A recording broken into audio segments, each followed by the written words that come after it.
उपसौनकभीष्मदाल्भ्यान् रुक्माङ्गदार्जुन वसिष्ठ विभीषणादीन् पुण्यानि यानि परं भागवता नमः।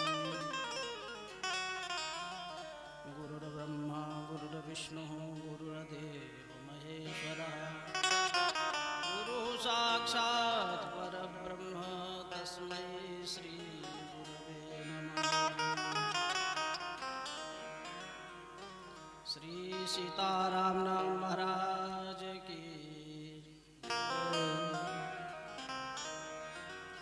हम आप सब लोग बहुत ही सौभाग्यशाली हैं। श्रीमद् भागवत सप्ताह कथा श्रवण करने का अवसर प्रारंभ हुआ। एक जन्म नहीं अपितु अनेक जन्मों का जब पुण्य उदय होता है तब कहीं भागवत जी की कथा श्रवण करने का अवसर प्राप्त होता है। उसमें भी ऐसे कुशल आचार्य के द्वारा भागवत जी की कथा श्रवण करने का सौभाग्य प्राप्त हो, ये भगवान की कृपा है। ये अनेक जन्मों के पुण्य का भी फल नहीं है, ये भगवान की कृपा से संभव हुआ है। सत्संग की प्राप्ति हमें अनेक जन्मों के पुण्य से होती है। भाग्योदयेन बहुजन्म समर्जितेन सत्संगमं च लभते पुरुषो यदा। अनेक जन्मों का जब भाग्योदय होता है तब कहीं सत्संग प्राप्त होता है, लेकिन वो भाग्योदय कैसे होगा? भाग्योदय बिना संत और भगवंत की कृपा के संभव नहीं। जब द्रवहि दीन दयालु राघव साधु संगति पाइए। जब ठाकुर जी द्रवित होते हैं जीव के ऊपर, अपनी करुणा कृपा बरसाते हैं, तब कहीं ऐसे कुशल आचार्य के द्वारा भागवत जी की कथा श्रवण करने का सौभाग्य प्राप्त होता है।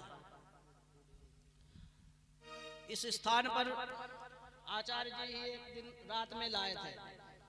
5 मिनट के लिए आकर के यहाँ सुंदर दिव्य स्थान का दर्शन किया।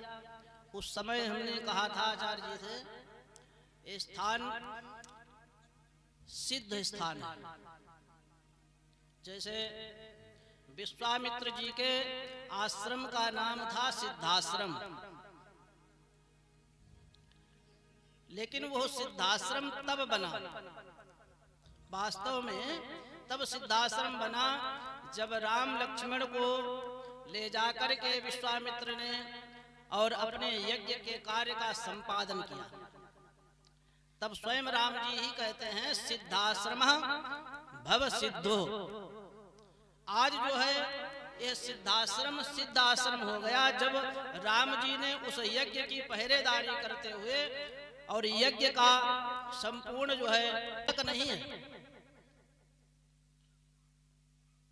जब ठाकुर जी इस धराधाम को छोड़ करके जाने लगे, उस समय उद्धव जी सामने ठाकुर जी की प्रार्थना करते हैं, प्रभु घोर कलिकाल आ रहा है जिसमें जीव प्रायः अल्पज्ञ और अल्पायु होंगे। उन अल्पज्ञ और अल्पायु जीवों के कल्याण के लिए कलयुग में ऐसा कौन सा उपाय है? आप तो इस धराधाम को छोड़ करके जा रहे हैं। तब उद्धव जी के कहने पर भगवान ने अपना जो स्वरूप इस भागवत जी में स्थापित किया और उद्धव से कहा, जो अल्पायु और अल्पज्ञ जीव हैं उनका कल्याण करने के लिए हम इस धराधाम पर भागवत जी के रूप में विराजमान हैं। श्री कृष्ण स्वयं एव है। ये श्री कृष्ण का वांग्मय स्वरूप है श्रीमद् भागवत। ये कोई पोथी नहीं, ये कोई ग्रंथ नहीं है। ये ऐसा भगवान का दिव्य स्वरूप है। यदि किसी को प्रेत पीड़ा, भूत प्रेत बाधा अथवा कोई पितृदोष से ग्रसित है, उनके लिए श्रीमद् भागवत सप्ताह अनुष्ठान यदि कराया जाए तो फिर प्रेत पीड़ा विनाशिनी। ये श्रीमद् भागवत कथा क्या है? प्रेत पीड़ा विनाशिनी है। आप लोगों ने आचार्य जी के द्वारा सुना होगा, धुंधकारी जब प्रेत बन जाता है तो गोकर्ण जी के सामने रात्रि के समय में आता है, कहीं भैंसा बन करके आता है, कहीं सिंह बन करके आता है। गोकर्ण जी महाराज परम तपस्वी संत थे, तो गोकर्ण जी महाराज ने जब पूछा तो वो तो प्रेत था, कैसे उत्तर देता? उनके सामने टिक नहीं सकता था। उसी समय रात्रि के समय में गोकर्ण जी महाराज ने जल लेकर के अभिमंत्रित किया। अभिमंत्रित करके जल जो ही मारा उस प्रेत के ऊपर, तो प्रेत बोलने लगा। और प्रेत कहता है, जब गोकर्ण जी ने पूछा कि तुम कौन हो, तब प्रेत ने कहा, अहम भ्राता तुदीयोस्मि धुंधकारीति नामतः स्वकीयेनैव दोषेण ब्रह्मत्वं हापितं मया। अरे भैया, मैं तुम्हारा भाई हूँ, हमारा नाम धुंधकारी है। स्वकीयेनैव दोषेण, हमने अपने कर्मों के द्वारा ब्राह्मणत्व को नष्ट कर लिया है। तो वहां पर गोकर्ण जी महाराज कहते हैं, भैया हमने तुम्हारे लिए गया जी में पिंडदान किया, तीर्थ यात्रा की, तुम्हारी मुक्ति नहीं हुई? तो वो प्रेत, धुंधकारी प्रेत कहता है, यदि आप एक नहीं सैकड़ों गया जी में पिंडदान करें, हम इतने बड़े पापी हैं, गया श्राद्धो सते नापि मुक्तिर्मेन भविष्यति। 100 बार आप गया जी में जाकर के पिंडदान करो, फिर भी हमारा उद्धार नहीं होगा। इतना बड़ा पापी था धुंधकारी।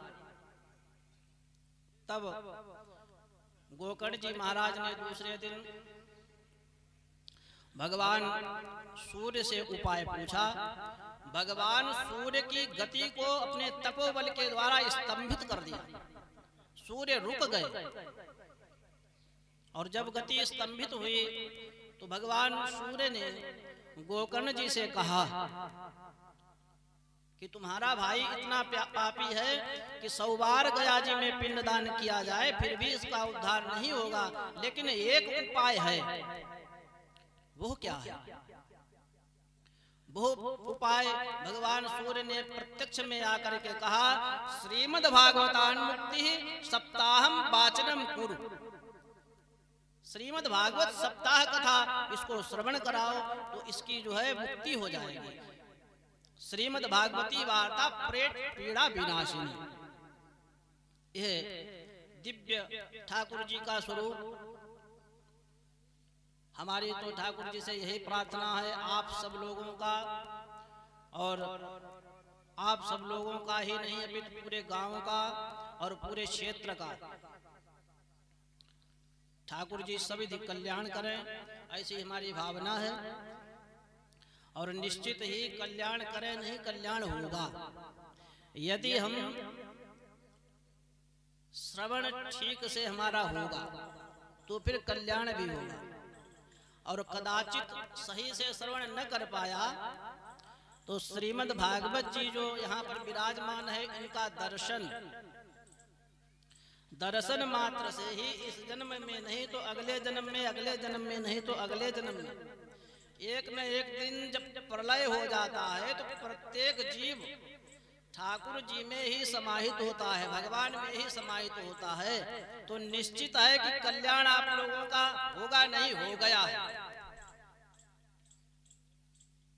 आप सब लोग इसी धैर्य श्रद्धा पूर्वक श्रीमद् भागवत सप्ताह कथा का श्रवण आचार्य जी के द्वारा करते रहें।